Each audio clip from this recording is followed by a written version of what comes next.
So as mentioned, I'm Ross. I'm here with my manager, Malcolm, that's on the call as well. And we're here today to talk to you about enhancing staff video production skills using a playful approach.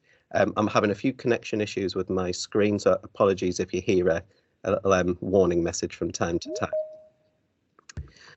So what led to this? So the development of this workshop is sort of quite long in the making. This got mooted as an idea back in, I believe, 2019, and it's taken us, it took us a couple of years to get it off the ground and running.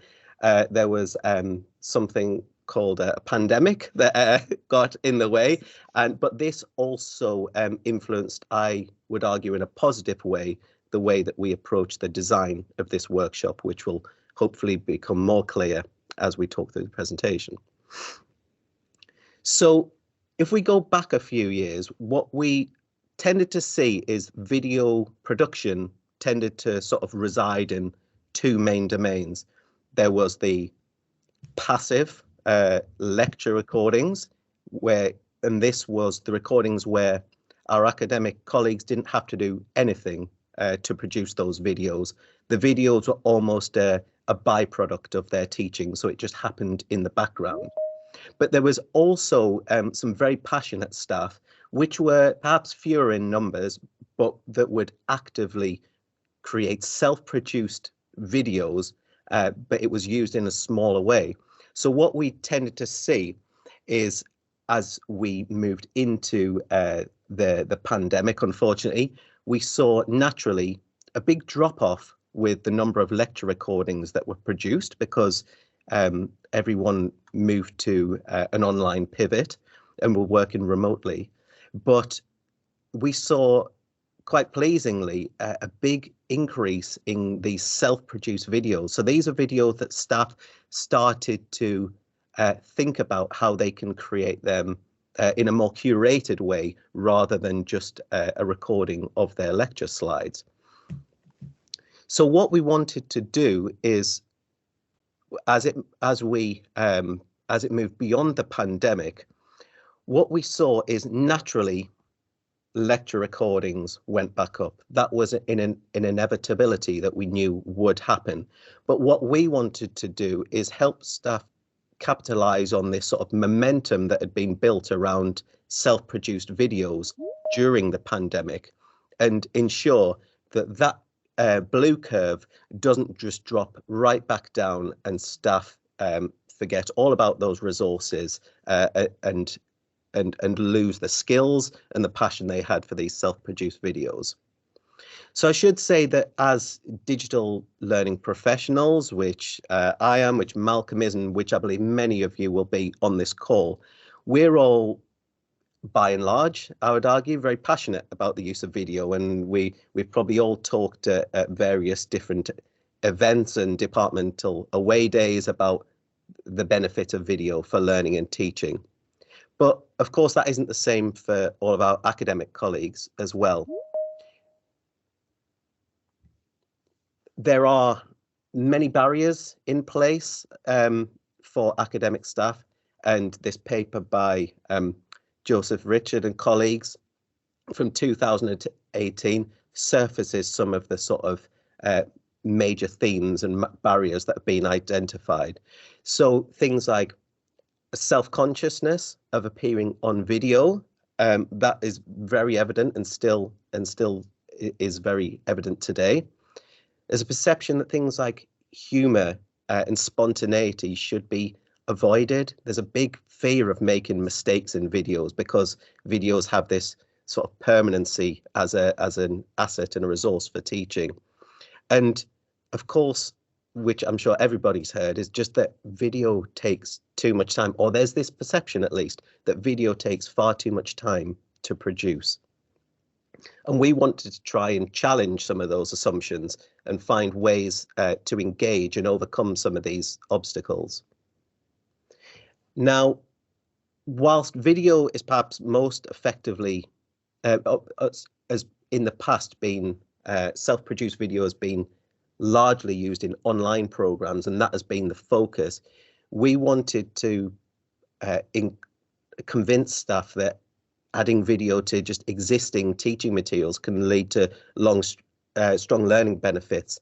And this paper by Notel and colleagues has highlighted that. So we wanted to sort of harness that value and convince staff that, you know, there is merit in adding it to your existing learning materials. At this point, I believe it's over to Malcolm. So I'm going to be talking about the format of the workshop, and when I've got a mic on, I'm going to have to give Ross a thumbs up to migrate to move the slides as he's managing that. So do you want to move on to the next one, Ross? What we're trying to do was really bring together several things. We wanted the workshop to be very much a practical hands-on session rather than us standing in front of people, you know, and basically giving a lecture for hours. But we wanted to make sure that participants were aware of the body of research, you know, and that using all the pedagogical research that had gone before to help inform what they do. Something we'll explore in a minute is that we also decided to make it playful in nature. We wanted to be aimed at beginners. So we know that there are people across the university, as there will be in all your institutions, who are great at making videos, have been doing it for years, and we were quite happy to leave them to get on with it. But we wanted to sort of make the first steps easier for people and get them to actually create videos by the end of it. But it was a big ask. Next slide, Ross. And I think too many of the videos, when we've been looking in at the lecture capture and on courses in the VIA, look like this, where the lecturer is basically like a rabbit scared, caught in the headlights, doesn't know what to do, really unnatural. And people who can be great speakers day to day, as soon as you put a big camera in front of them, freeze and get very self-conscious. So was there a way that we could actually avoid that? And that is where the playful element comes in. So what we wanted to do was stop turning it into competition about how much people know, and, you know, oops, it's all gone white, but I hope that's, thanks Ross, that's back, about disciplinary expertise, and actually just say we're going to make a video about anything. It could be the everyday. And we wanted people to try things and not worry if it didn't always work. You've already seen me talking without the microphone on. These things happen in the world of video. We wanted to give staff permission to play, essentially, to do different things, see what would happen, and hope that that encouraged creative solutions. And when Ross plays some examples later on, I think you'll see the results of that have been very successful. So this is a sort of structure of the workshop, and you'll see one entry is in yellow, and that's because that's the main activity for participants. But we'd give a quick introduction about what video was about. We'd give staff a workshop activity to do beforehand, talk a little bit about the theory, but then really get into the fact that we're going to get people there and then to start planning and making videos. And by the end of the session, it runs from something like 10 till 4. They would leave with a completed video that we've watched as a group and commented on. Next slide, Ross. Thank you. So this is showing the sort of room we used at the Playful Learning meeting this year, set up with sort of tables. So when you came in, you were allocated to a group, and there was already equipment around. So it was, you know, tripods, there were cameras there was lights and things on the table. We're trying to make it an enjoyable, quite exciting place to come in. And if you've got really good eyesight and a large monitor, you can probably see that between these two tripods is a piece of string, a bit like a washing line. And on the table were different colored socks.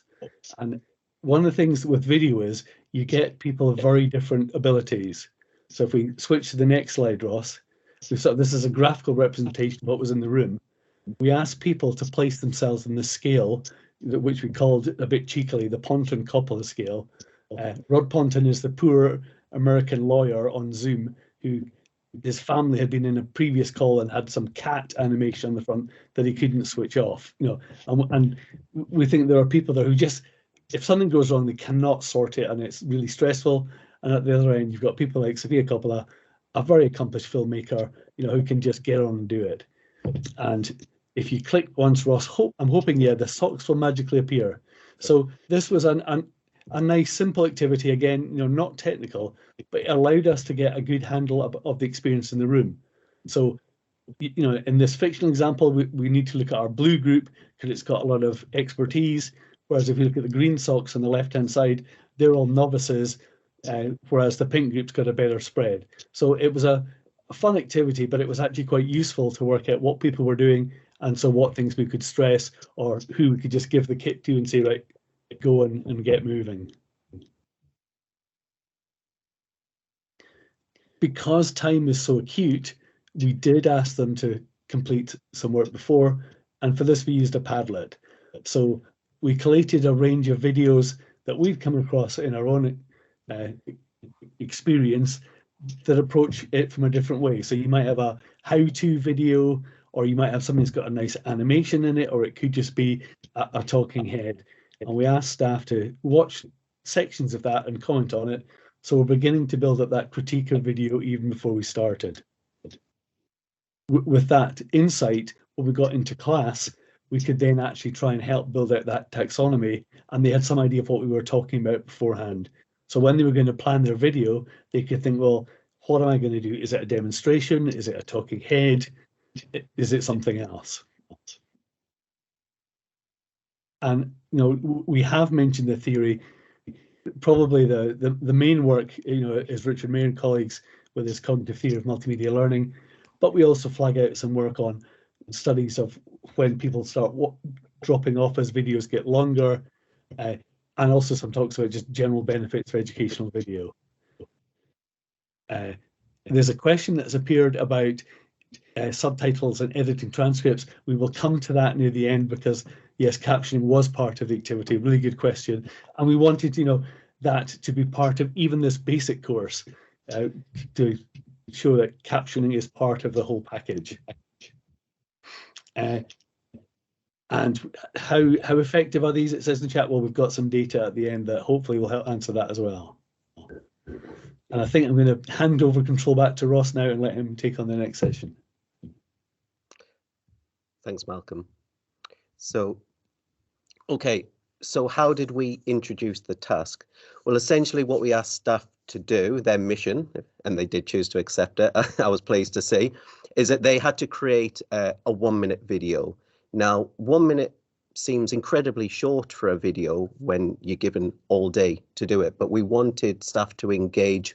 We didn't want staff to be overwhelmed by the prospect of creating this video, and we wanted to engage them in the whole process of video production from planning all the way through to publishing.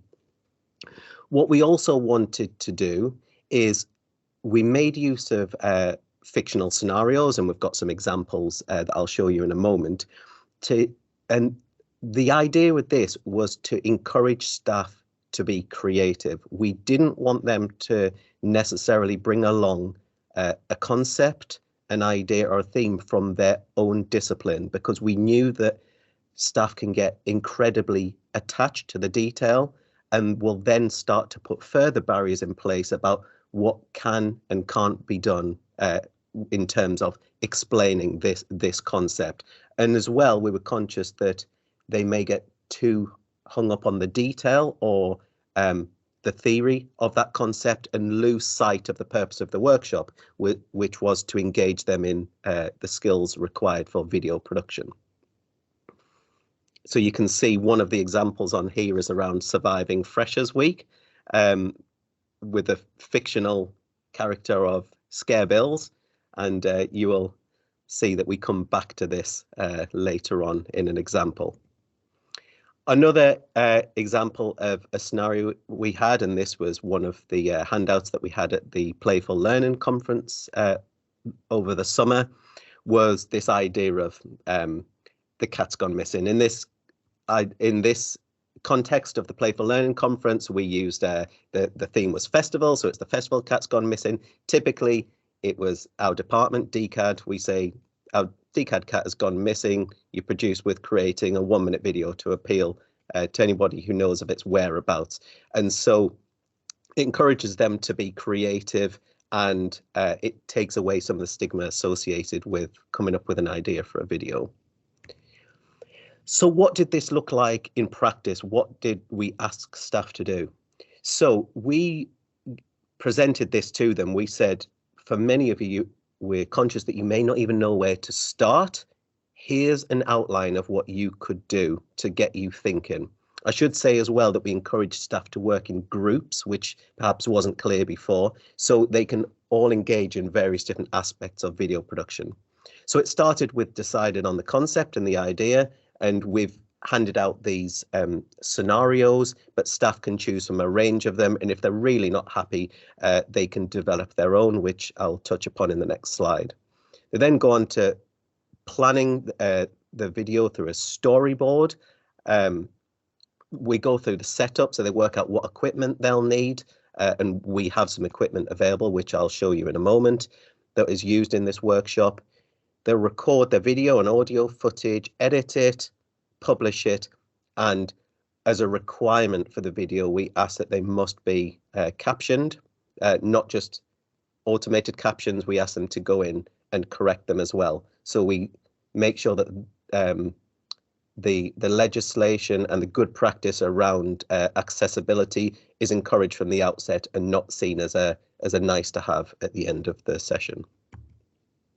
So I'll touch upon this just very briefly. We also have a prompt generated in ChatGPT. So if people are not happy with the scenario that they've been given, we do say to them, you can insert your scenario here. It will either they can use this to develop a new one, or they can take the existing scenario and use it to build out the storyboard. So it can reduce the load and the volume of work that is associated with storyboarding. Now, this is how it may be seen in sort of in an ideal scenario, but the reality is that storyboards look more like something like this. It's done on flip chart paper using different colored pens. You've got stick people drawing, squiggles, lines, brief notes. That is fine. That's all we expect. But what we want to do is just engage people in the process of thinking about it, because I'm sure we've all been there before where we've created a video and then you go back and try and make retrospective changes, which inevitably always ends up taking you a lot more time. In terms of the practical setup, in terms of the equipment that we offer to people, we don't offer people big, fancy, expensive cameras. We encourage people to use the phones that they have on them in their pockets.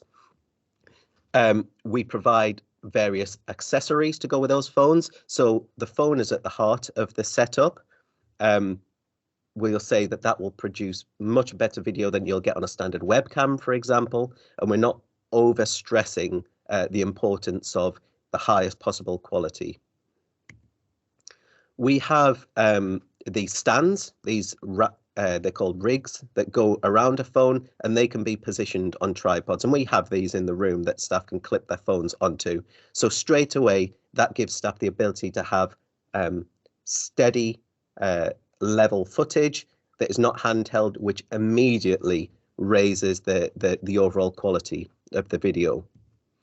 We have various microphones as well. So here's a small shotgun microphone that can be connected to your phone. We have lapel microphones as well that people can use. We've got multiple different things that people can use depending on their requirements and what they need for their particular video. And of course, we have things like lights as well, and various other accessories and prompts that staff can use. When it comes to producing their videos, we did initially spend an awful lot of time in an earlier version of this workshop going through all of the intricacies of each of the stages. We gave staff presentations and guidance on video editing, producing high quality audio, avoiding things like silhouettes in lighting, but we spent an awful lot of time talking at staff, and this condensed the amount of time they had themselves to engage. So we adjusted our focus and we said, we are going to give you this guidance, which is, you can see an example of this on screen, and I think we have a copy of this which we can share. On the other side of this is lots of detail as well about kind of good practice tips. And what we said to staff, look at this guide as you go, but we're there as sort of guides on the side. If you get stuck with any point, we will be there, we will help you out, we will point you in the right direction. But we wanted to to encourage experiential, active learning where staff learn as they go. So this is the sort of thing that it would look like in practice. This is what it looked like when people were actually creating their videos. So you can see in the top left, people are looking at their scenarios, choosing a scenario, starting to get to grips with how they might do this. The shot below is one of our other scenarios called Jenga-based learning. And so you've got staff recording that on an iPhone. And on the right-hand side there, the eagle-eyed amongst you will see a familiar face on that in this image, because this is from the Playful Learning Conference. This is one of the videos that Anshul was, the group that Anshul was in, and I'm very pleased to say we're hoping to show his video at the end of the session. So at the end, what we wanted to do is bring it together as a showcase. So staff had been creating all these materials, but we didn't want them to leave without seeing what each other had produced. So in true cinema fashion, what we did is we have bags of popcorn made up, we have sweets, we play it's some Pearl and Dean. Pearl and Dean. I very nearly said Torville and Dean, Malcolm, so I'm pleased I asked you. So yeah, we played the Pearl and Dean music to sort of make a big sort of fanfare around this process of a showcase, and it really got people in sort of the playful mood and atmosphere, and they all encouraged people and were keen to see what each other had produced. So without further ado, I'll show just 2 short examples, if we have time, of course, and I'm hoping Anshul will stop me if I've been talking too long, but I'll show 2 very short examples. Okay. 4 minutes in total. Yeah. Okay. What I can do, if you like, is I will skip straight to the second video. I'll just play one of them and then we'll move on to the feedback.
Okay, I couldn't see the chat there, so I hope that did play. It did. I'm getting a thumbs up from Malcolm. Fantastic. So just to end, and I apologize if we don't have much time, but if Malcolm is going to finish by talking a little bit about the feedback. So we looked at, was the playful element something that people liked? And in general, we got very high response. It's only 17 people through the workshops, but 89% of them agreed or strongly agreed that the playful elements were helpful. And I think what was really pleased to see is that they felt they also encouraged them to be creative. So in another video that you've not seen today about the missing DCAD cat, they found an app on their phone that would allow you to overlay a sort of AR cartoon cat. And they filmed part of a section where suddenly the person is talking and then a giant cat appears behind them. And it was a bit clunky, and you could see that someone done an effect, but it was also funny and it sort of makes you jump. And I think it's those sort of creative elements that the playful element really helps. However, it does push people a little, and not everyone is willing to make a fool of themselves in public and run around and dress up. And I think that there were a few people who would rather have just sat down and talked about their discipline in front of a webcam and been in a very safe space the whole time. So, you know, we've got some really nice positive comments here that there's a lot of laughing and giggling all the way through the workshop as people are trying out their ideas, shooting things, seeing each other. You know, it's a really fun day for us as a team. On the downside, on the next slide, Ross, we are cramming a lot of stuff in, and sometimes people feel that it's too much. And just as a sort of overall summary of what we're trying to do going forwards on the very last slide, is that, you know, we've said it's almost an all-day session, and we nearly always get someone turning up who says, "Oh, I have to go at lunchtime," and they say, "Well, how do you do that? You know, how can you stop halfway through?" So it really does take the whole day, which means it's not available for everyone. Some people can find it challenging to be pushed out and making videos, but you know, it's learning by doing. Biggs's best methodology. For shooting in term time, it becomes a lot harder because many of the nearby spaces that people can just pop into, if they want a classroom or a corridor scene or a lift, suddenly are full of students. So it's most effective out of term time when we're doing it. Editing is probably the hardest thing. A lot of people have used the camera on their phones to record things, can make up a script, but if you've not edited before, we usually hope that either one person has, or we assign one of the workshop team to really help with that last bit, particularly as it's always at a rush. But the last point really is that we don't expect people to leave this workshop as a fully fledged filmmaker, you know, and threatening Coppola, you know, in the next blockbuster. We just want them to have had a bit of fun, take it, don't see it as a scary process, and are aware that there's more things to learn that we could pick up in a future workshop.